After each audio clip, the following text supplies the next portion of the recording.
Okay, we'll get started. So in the previous class, we are learning about the satellite subsystems.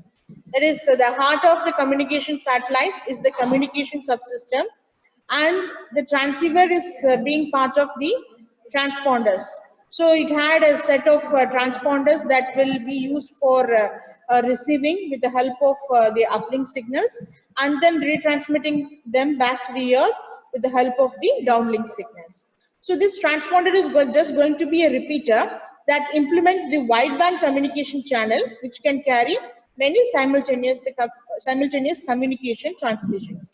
So this is about the satellite subsystem. And so what are the other details? So we had learned that there are so many housekeeping subsystems which will be supporting the transponder in variety of operations. That is, so they are, which will be helping the satellite to stand on its own. That is, the self-sustaining nature of the satellite is maintained with the help of the housekeeping subsystems. So those systems are the power subsystem, the telemetry tracking system, command subsystem, the antennae, the propulsion subsystem, the altitude supply station subsystems. So we were learning about in detail about the different subsystems. Is it clear? So this is the general block diagram of a communication satellite.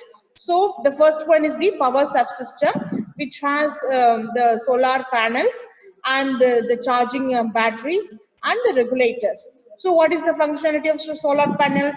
Its functionality is to take the power from the sunlight and it converts into the, what is that, DC voltage. So there will be regulators that will be used for the conditioning and the protectioning of the circuits. So well, we all know that what is the functionality of a regulator.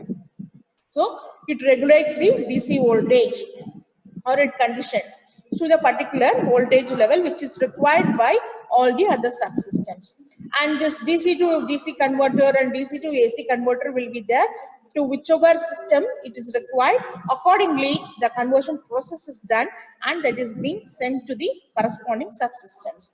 And we had the battery and the chargers. So that is used for what is that?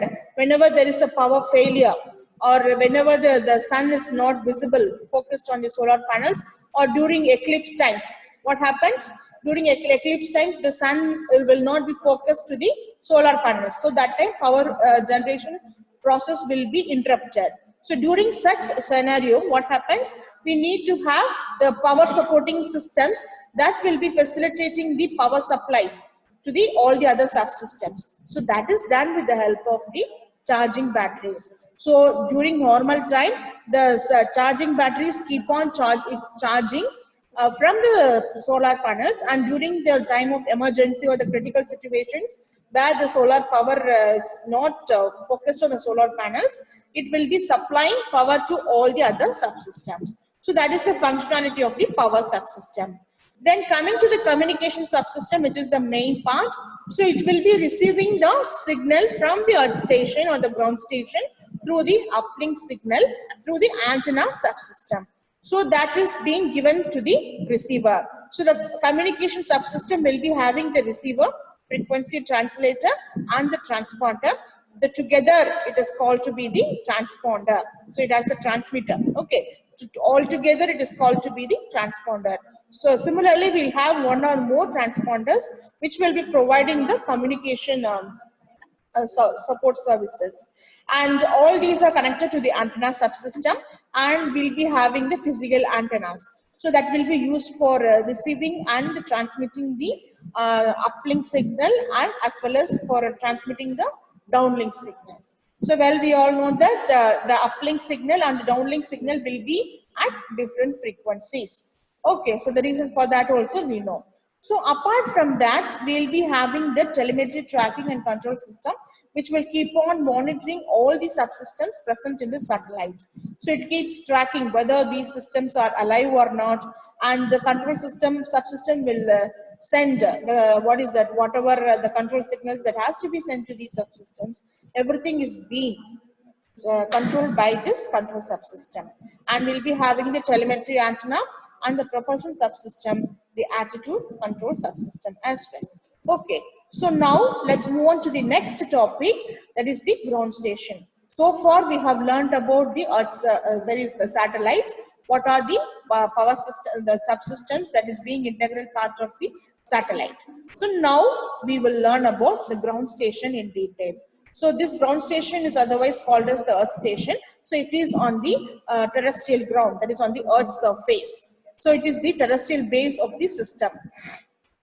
So this ground station communicates with the satellite to carry out the designated mission, which means that it communicates to the satellite with the help of the uplink signal. So this Earth station may be located at the end user's facility, or it can be located with what is that any other place which is located very remote, and we'll be having the ground-based intercommunication links between the Earth station and the end user. So suppose if at all it is placed with the proximity of the end user, so the end user can directly communicate to the satellite with the help of the ground station. Suppose the ground station or the Earth station is not near the proximity of the end user, what happens? So the Earth station or the ground station will be located at some place, and there will be intercommunication link established between the end user and the ground station. So through that, we will be establishing communication between the end user and the satellite via the ground station or the Earth station. So that are the two possible options through which you can communicate to the satellite. Okay.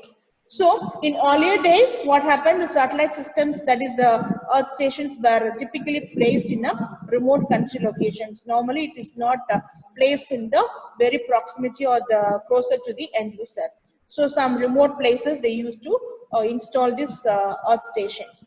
So because of the enormous antenna and other critical requirements, it was not practical for them to locate them down in the suburb or the downtown or the suburban areas. So today we are able to establish the Earth stations or the ground stations within our places. So that is many Earth stations are now located on the top of the tall buildings and other suburban areas directly where the end user resides. So that is what I call that. That is at the top of our buildings also, we are able to place the Earth station. That's what we have in our the university also. We have the ground station here at the top of the block 1. Okay, so this is how it is feasible nowadays, where directly the end user has the communication link to the satellite through the Earth station or the ground station. So now let us see in detail what are the Earth station subsystems. There are 5 major subsystems which are being part of the Earth station. The first subsystem is the antenna subsystem, and the second one is the receive subsystem. Third one is the transmit subsystem. Then the ground control equipment subsystem, and finally we have the power subsystem. So these are the 5 major subsystems that is being part of the Earth station. So now let us see the detailed block diagram, that is the Earth station subsystem. So first one is the antenna subsystem. So it is being part of that, what is that? Antenna, dish antenna, where we will be focusing it to the satellite. So that is connected to the diplexer. So what is the functionality of this diplexer? So well, we all know that we have the separate receive subsystem and the transmit subsystem. So this is the transmit subsystem and this is the receive subsystem. So receive subsystem is used for receiving the signal from the satellite to the ground station.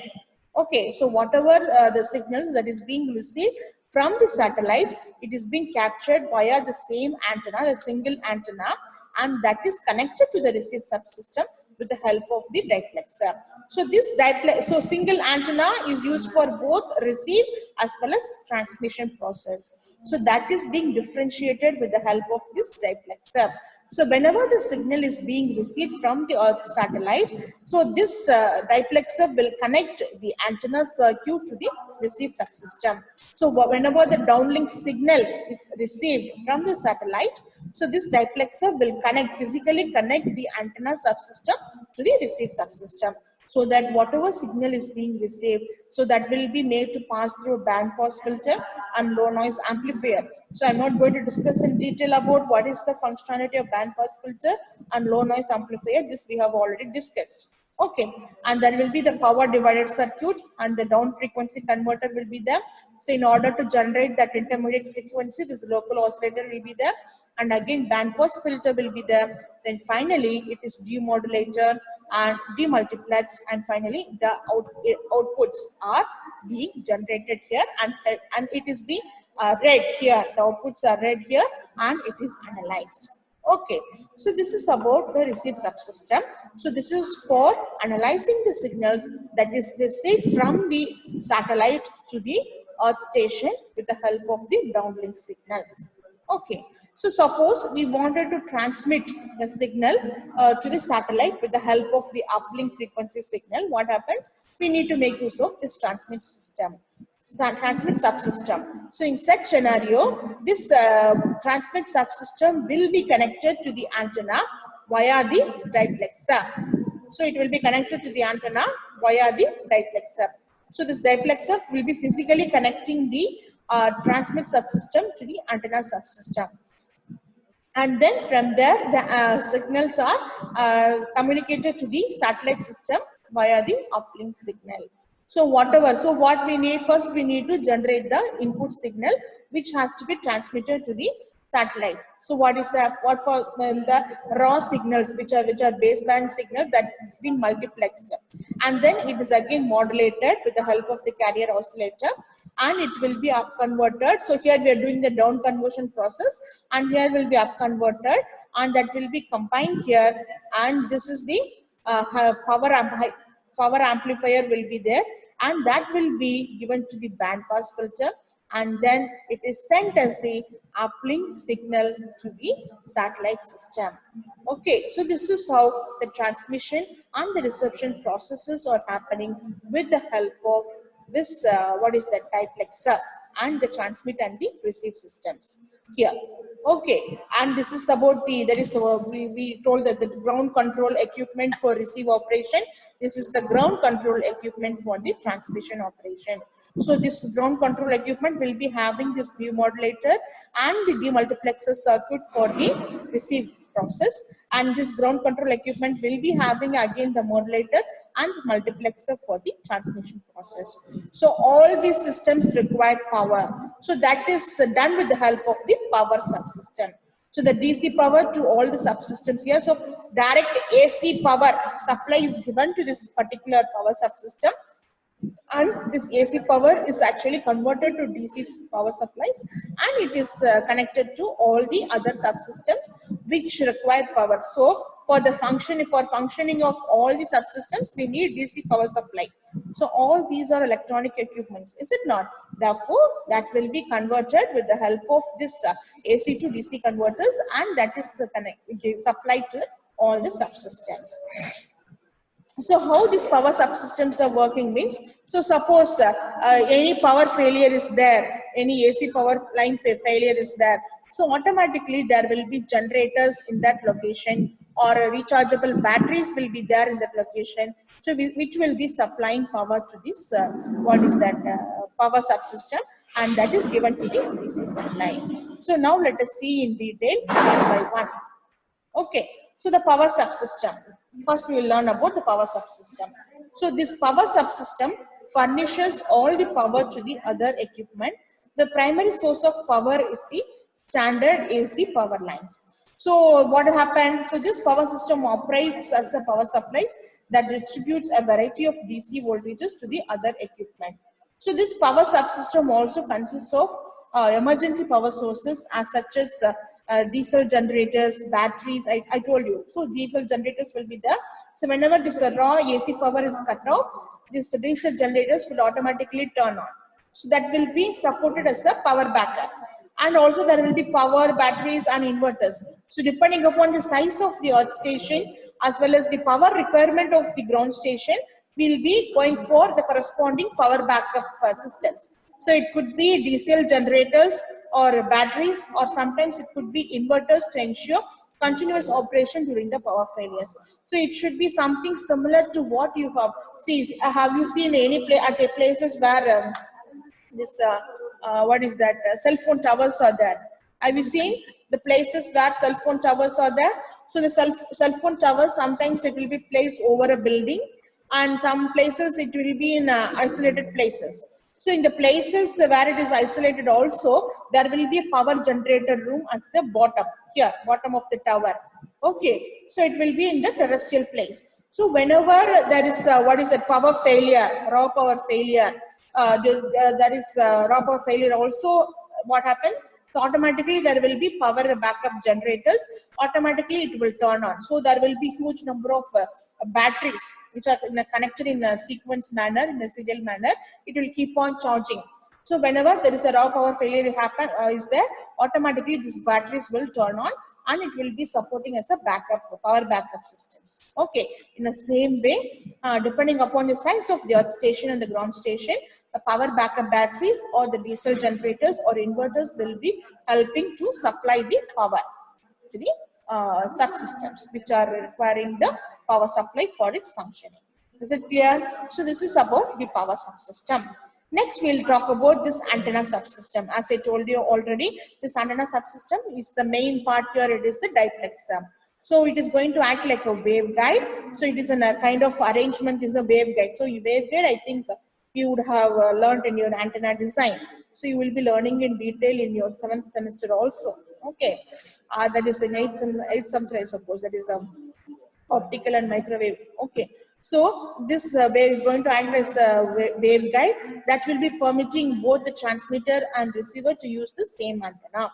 So this diplexer feeds a bandpass filter in the receiver section that ensures only the received frequency is passing through the receiving circuit, as well as the transmitting signals are being passed through the transmission circuits, and that is using the single antenna. Yeah.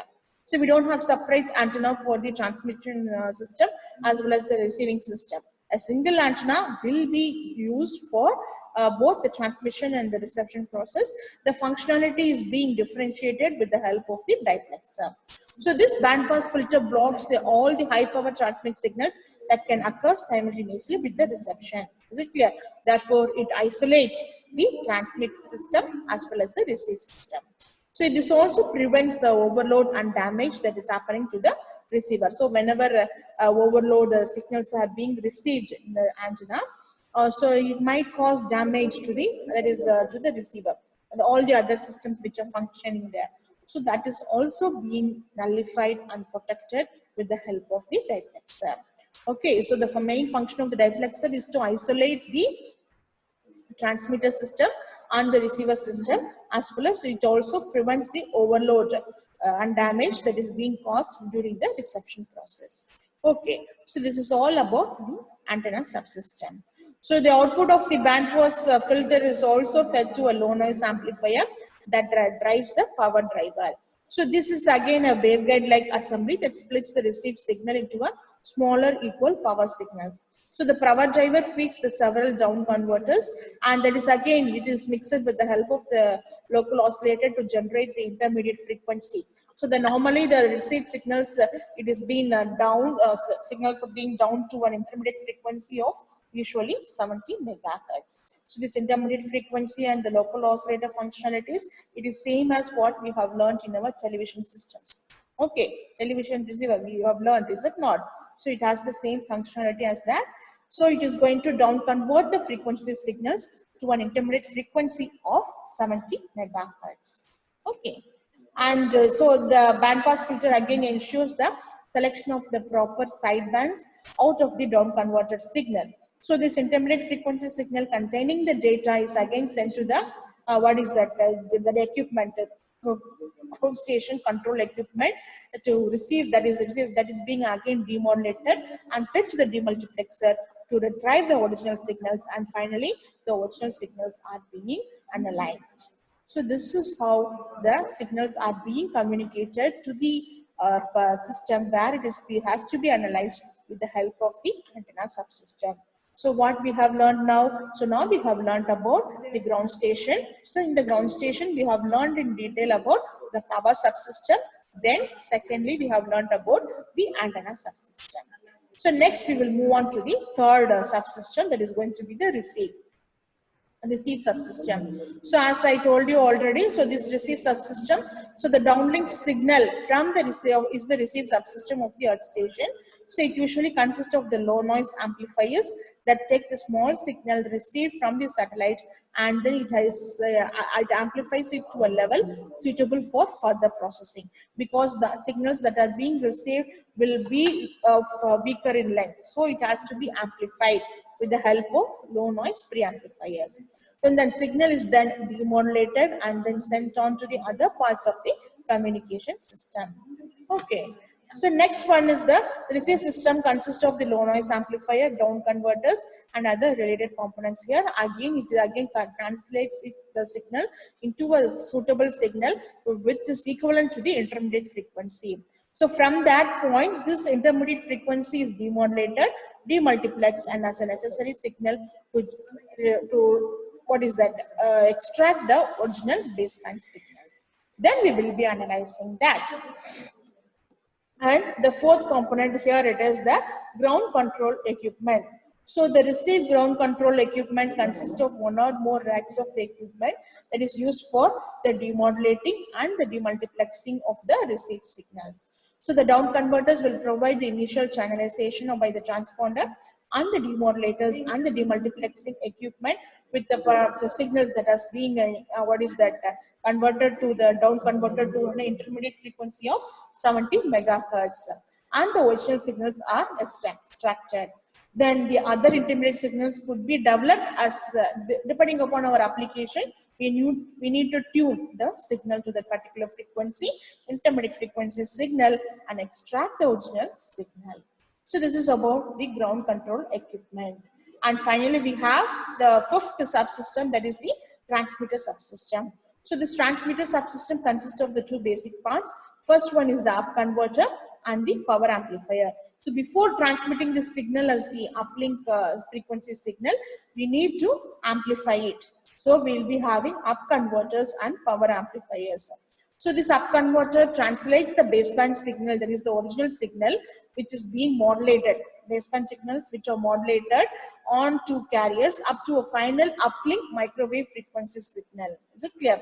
So the normal raw signal that is being received from the systems, that will be up converted with the help of this up converter and the power amplifier. Then it will be converted to a signal that will be in the frequency range of microwave frequencies. So the power amplifiers again generates the high power signals that are applied to the antenna. So the modulators carriers are created in the transmit portion of the that is the ground control equipment. So with all these systems, the signals which are being up converted will be transmitted to the satellite as a uplink microwave frequency signals and via the single antenna. So again, the diplexer will be what is that guiding the transmitter system to be connected to the antenna.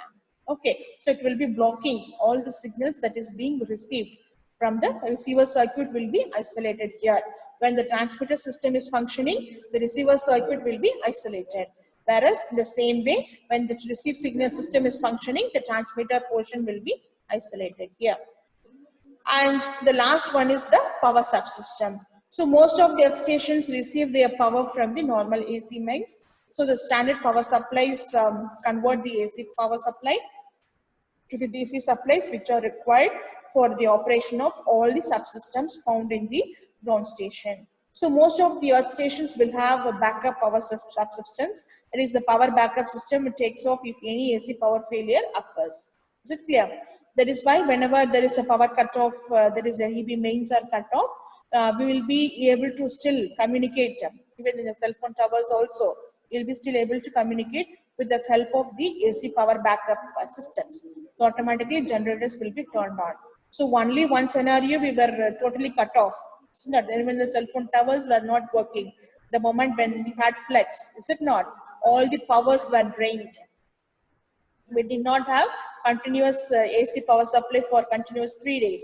Is it not? So that time we did not have any power. So this even the backup power system also has gone to a failure, or everywhere we had flood. Is it not?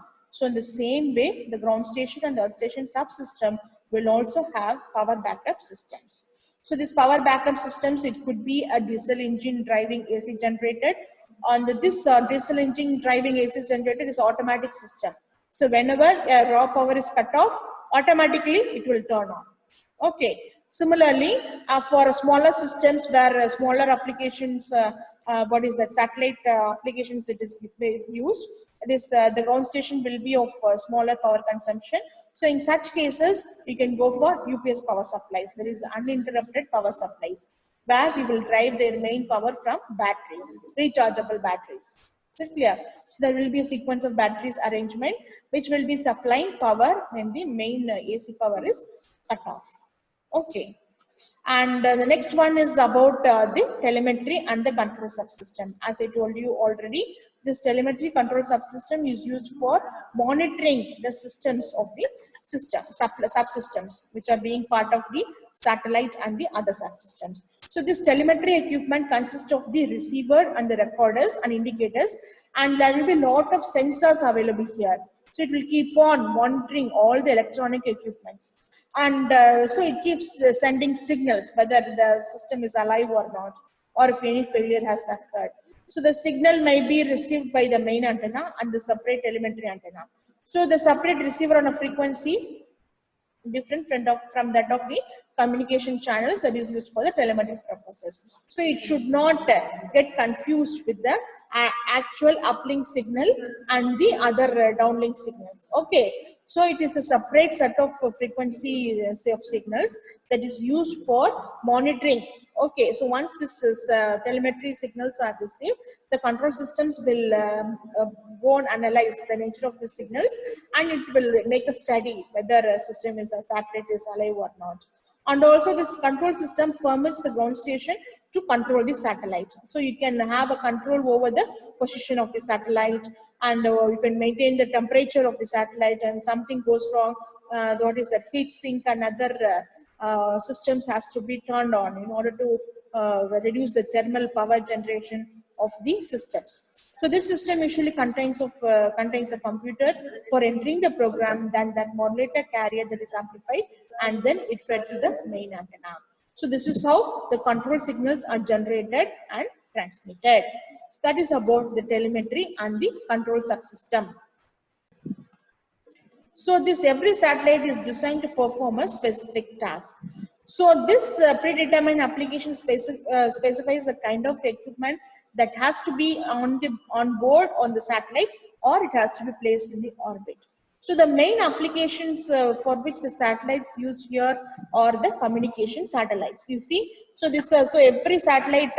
So far we have learned about all the other subsystems of the Earth station. So what did we learn? First we learned about, what did we learn here? First we learned about the antenna subsystem, power subsystem, the antenna subsystem, then that is followed by the receive, transmit, and the ground control equipment, and the telemetry and the control subsystems. So next we will move on to the next topic, that is the satellite applications. So every satellite is designed to perform some specific task. So its predetermined application specifies the kind of equipment it needs to have, whether it has to be on board before placing it into its orbit. So the main function of the satellite today here is used for the communication purposes. So all the satellites here used for this purpose act as a relay stations. Relay station means it is going to act as a repeater. So they permit reliable long distance communications worldwide. Also they solve many growing communication needs of the industry as well as the any government. So it establishes very good communication. So based on its applications, the satellites are also classified as the communication satellites, and which are used for simply, they're going to act as a relay station. Okay. Then we have the direct broadcast satellites, which are nothing but your television channels. So directly the television channels, they will be having the satellites in its orbit, and directly they will be broadcasting. So this, whatever the signal is being received from that Earth station, the Earth station means the company, television company who is providing that signals. So it will be directly receiving the signals from the company, and it will be broadcasting it to the end users or receivers. Okay, that is why we are able to see all the televisions with the help of the dish antennas. Then we have the satellite telephones, so which are used for what is that? Communication, cell phone, cellular phone communication with the help of the satellite. Also, we have the digital satellite radio and the digital audio radio services. That is for establishing the radio communication. Apart from that, we have the surveillance satellites that is used for the defense applications. So it keeps monitoring the boundaries, okay, boundaries of any location, the isolated places where the borders, normally the borders, okay, now around across any country, they will also be monitored with the help of the surveillance satellites. And also we have your our now, that is the most frequently used one, the global navigation satellite systems, which are used for the global positioning system, that is the GPS applications, and it could also be called as the Navstar satellite. So these satellites will be just providing the GPS position, that is the position of our system with respect to the latitudinal and longitudinal information. So all these details we have learned already. So these are the topics that were covered here. Okay, see you tomorrow.